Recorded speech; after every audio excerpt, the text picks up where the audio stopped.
That is the deepest rooted society event of shame that the Japanese have, is that point of losing Iwo Jima for the collapse of the country, and the loss of World War II was pointed to that battle and that series of battles and fights over that island specifically. And those ships were sunk underwater, and now there's a massive earthquake that raised that island at least 30 to 40 feet on the shores to bring those ships above water again. How the society shifted completely because of that battle into what Japan is today versus what it was as a might with the emperor in charge. That is back for old dark secrets to reemerge again. And it is very, very significant in Japan right now, what's going on with this.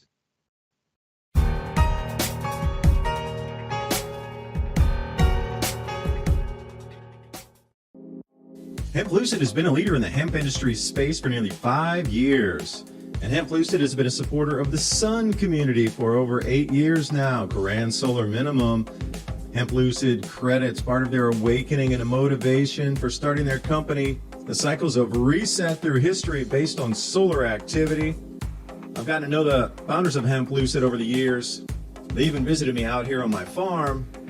I'm impressed with the vision for the company. They have a roadmap and a definite plan moving forward. And as we descend deeper into this Grand Solar Minimum, it's going to be vital for people to start taking holistic products that will help support a healthy body and mind through this transition. Hemp Lucid sells USDA organic products available in tinctures, topicals, edibles, capsules. They also offer pet products for your furry friends. And Hemp Lucid is offering the Adapt 2030 community up to 60% off products for Black Friday starting November 14th through the 30th. So visit hemplucid.com. And if you're not sure where to start, try their product finder quiz for helpful recommendations based on your needs and the amount that works for you. hemplucid.com.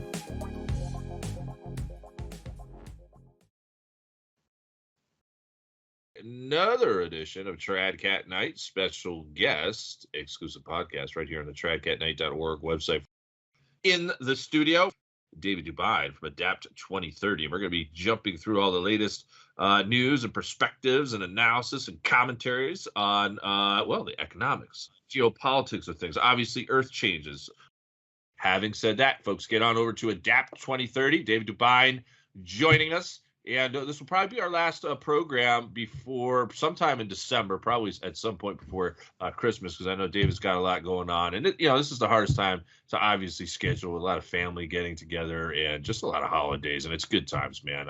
It's great to get there with family. And we were just briefly talking off air with David about, just how a lot more family members are now getting on board. I mean, I think we're all reading the same headlines, and people at least are scratching their heads, David, in regards to what's happening. And right off of the bat, you have a video, Earth and Transition, and we're beginning to just continually see some crazy Earth changes happening all across the board. Anything stand out to you? And thank you so much for joining the show again. Yeah, appreciate it. We always have a good row about, some information exchange here. So for me coming on too, you talk to an enormous amount of people, and, thanks for connecting Pinball Preparedness. We did a great interview together, which I posted all 3 segments up on my YouTube channel. It was an 1.5-hour conversation about what you might see in terms of supply chain shortages, and if people come to your properties, like how to possibly bring them in by figuring out what kind of skill sets they have, and a little bit about protection and getting communities together. So it was a really all-encompassing. Nothing in a fear factor. It was all completely solution-based talk about, okay, well, this is what's happening, and then, okay, what can we do about it? Okay, next thing's happening, then what can we do about it? So we went through about, I would say, 10 to 12 really front-of-the-page news headline kind of things that we're seeing, and putting a little timeline together with it on when you can expect some of these things to roll out. So you talk to an enormous amount of people, too, and the more information you absorb, the more dots you can connect. So for me to come on here and also have some conversations with you about how's the world moving at the moment, because it seems to be, I'll put my one thing here. I was invited to speak at a dairy conference since the last time we spoke, and I went up there and I did my presentation, and it was all about the Earth's magnetic field being affected by what's coming up. September of 2022, the Earth's going to be 100% locked in this new magnetic field, which is going to cause an enormous amount of earth cracks and different crustal anomalies to happen. And the projections that I was going through the solar diagrams, I was just using solar system scope. I wasn't using JPL or universal sandbox. Just real simple, because the graphics are pretty tight in the solar system scope to really, for somebody for the first time to see the info, you want it to be legible and like, okay, that's Jupiter, okay, that's Saturn, quite easy to see versus a dot like the JPL models. So anyway, I was going through, spinning it around in time, and the Earth is going to swing around as we come into our winter here. Q1 of 2022, we're going to really start to feel the effects of the second magnetic field, which in turn will have an effect on our atmosphere, amplifying everything. However many times that would be, uncertain now. But coming up into September, you're going to start to see an enormous amount of Earth fissures and sinkholes. And then here today, just unbeknownst to me, I was perusing the news before I talked to you. Out of the South China Morning Post, here's one. Sinkholes form as Dead Sea recedes. Okay, here's the thing. They're having so many thousands and thousands and thousands of sinkholes across that region of the Dead Sea that people are noticing it, and now they need to come out with an explanation as to why it's happening. This would be an area on my top 10 list to look for Earth changes and crustal anomalies, because you can't tell me this many thousands and thousands of sinkholes have just formed in the last 6 months or less. But then they try to say, well, it's been going on for decades. Well, okay. Well, then why are you bringing it to our attention now and pointing to how many thousands of them there are? And then Croatia is the same way. So you can find a couple areas, and then you look down in Arizona, there's been cracks. Mexico, there's cracks. You can find a lot of these spots forming with Earth crustal deformation.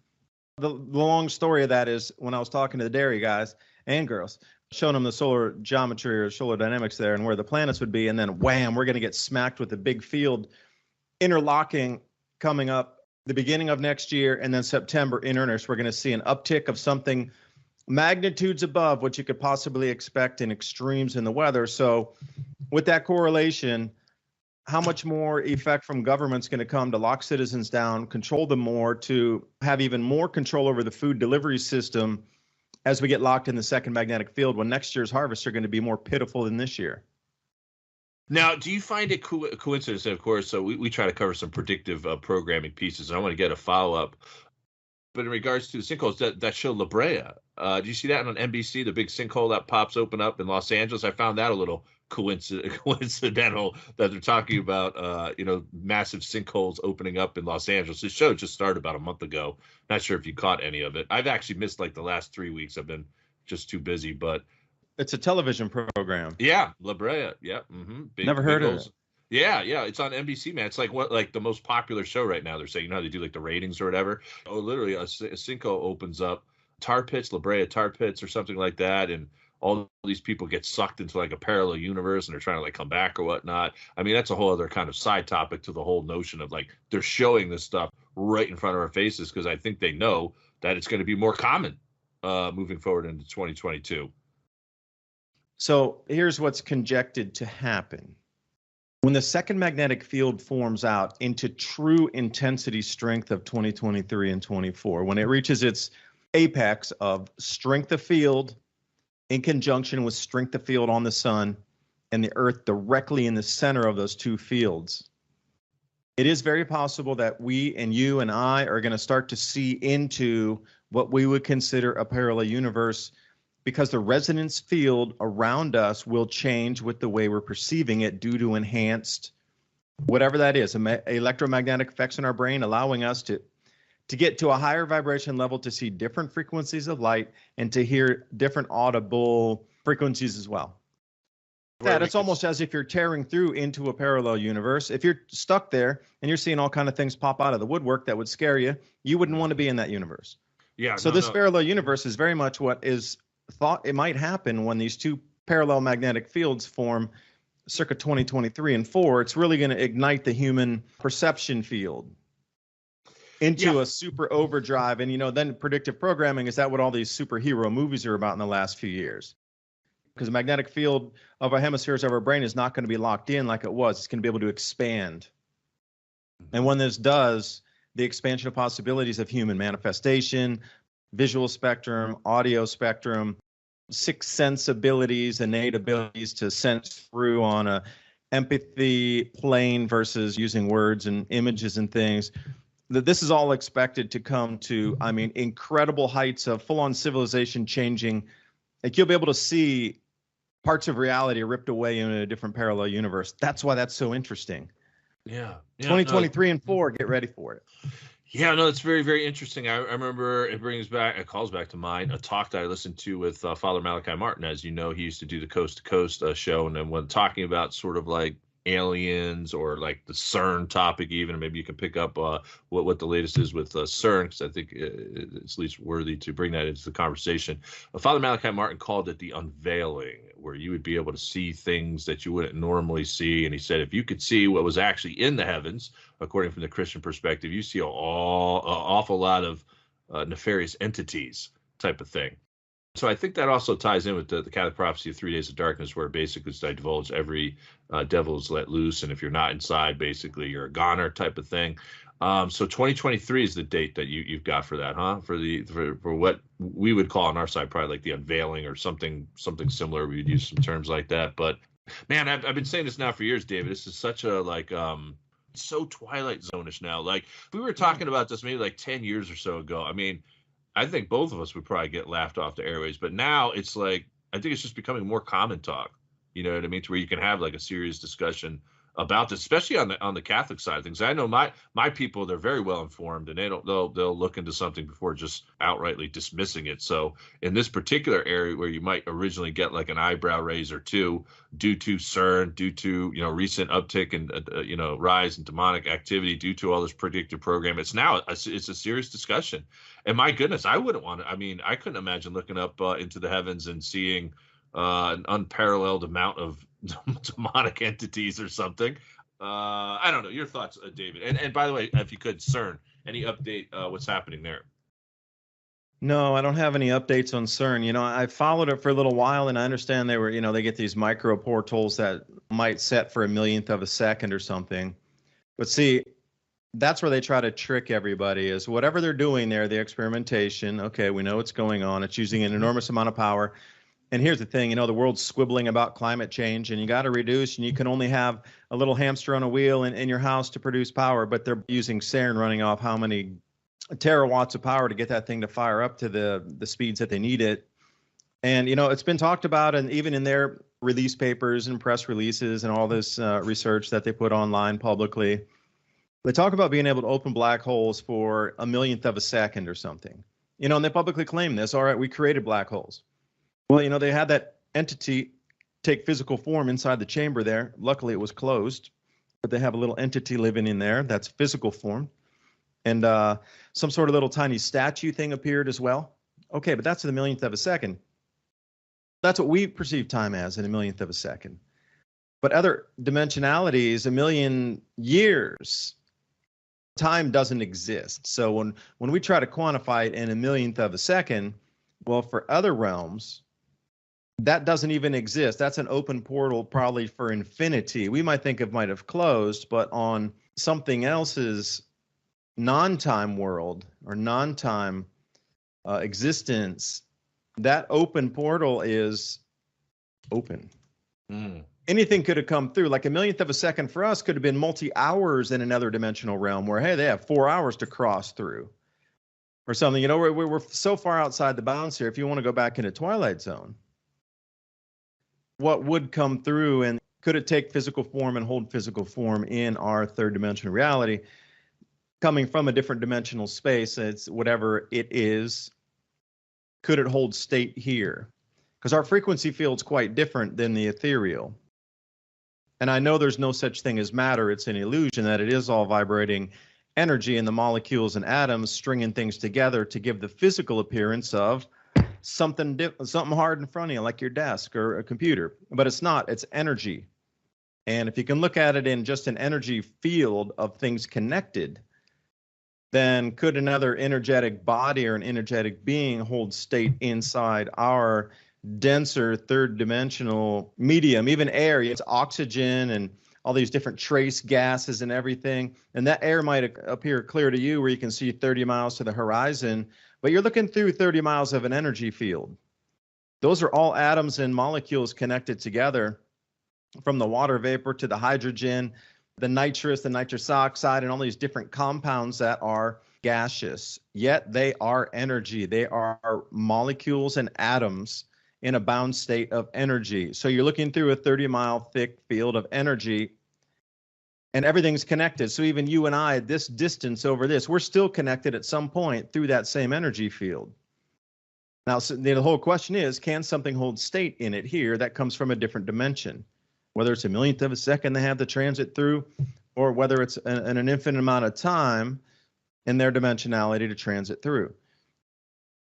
Are we being invaded from a different dimension? And because you talked about things in the heavens, and if you take the literal description from the Bible of what archangels are looking like, they're nothing like the pretty little winged things that is the traditional thought of what an angel is.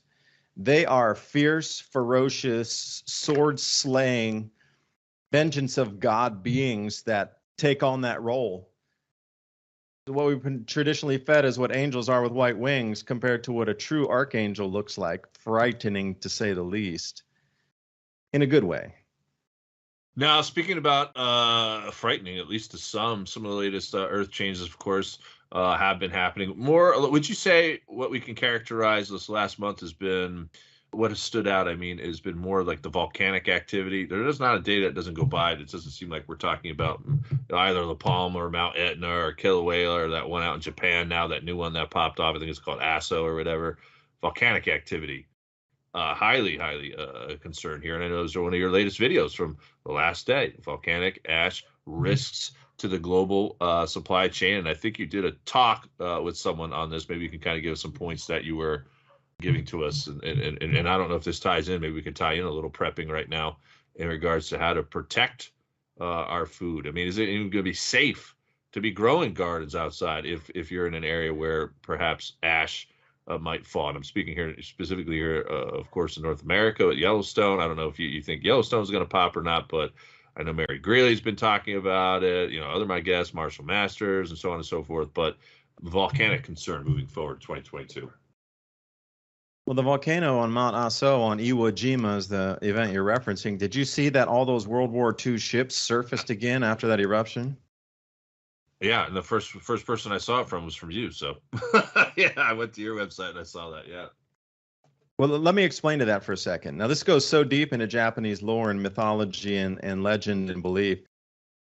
Now, Iwo Jima was the key battle that the Japanese lost that foothold in the Pacific, literally to protect the mainland there. Japan, with the whole, losing face, which is an Asian thing anyway, but the Japanese take it to like the uber level of reputation and reputation being destroyed. And you're so disgraced in society, again, that you lost such face and reputation that you have kind of the Harry Carey thing. All right, so there's a huge amount of loss of face to the point where it was like a full country in massive depression. And mentally depression, and also economic, but in terms of just like soul-bending darkness of depression after they lost the Second World War and were forced to surrender. So the whole scarring of the society in terms of their reputation being lost, and the emperor was removed and the mandate from heaven was taken. So their society entered an entirely different shift at that point. Like Iwo Jima was the reflection point of when the gods took away the right for the ruler to be over them. And they realized there was a shift of an age that happened because nothing's replaced that divine entity known as the emperor at that time, given the right by heaven to rule over the masses and the people. That all ended. And they trigger it and point it right down to Iwo Jima. So then losing the war after that and losing that significant battle there that they'd hoped that they were going to be able to keep the Americans from capturing that island, building different airstrips, and then attacking the mainland. So that is the deepest rooted society event of shame that the Japanese have, is that point of losing Iwo Jima for the collapse of the country, and the loss of World War II was pointed to that battle and that series of battles and fights over that island specifically. And those ships were sunk underwater, and now there's a massive earthquake that raised that island at least 30 to 40 feet on the shores to bring those ships above water again. So that old psychological scarring that ripped that country apart in the 1940s and 50s was kind of bandaged over and the skin healed over it, but now it's ripped open into an open wound again. For them to look at that and see that battle damage, how the society shifted completely because of that battle into what Japan is today versus what it was as a might with the emperor in charge. That is back for old dark secrets to reemerge again. And it is very, very significant in Japan right now, what's going on with this. It could have been the volcano eruption, but those ships showing themselves again, it is such a significant thing that you talk about biblical prophecy. It would be as if something happened on that level where it was a sign in the sky so clear for everybody that believes in any types of prophecy, Catholic prophecy, whatever it would be, that it would be a sign in the sky that could not be denied. It would be so clean that it starts again right now. And they are seeing that because of the raising of the ships out of the waters on Iwo Jima shores.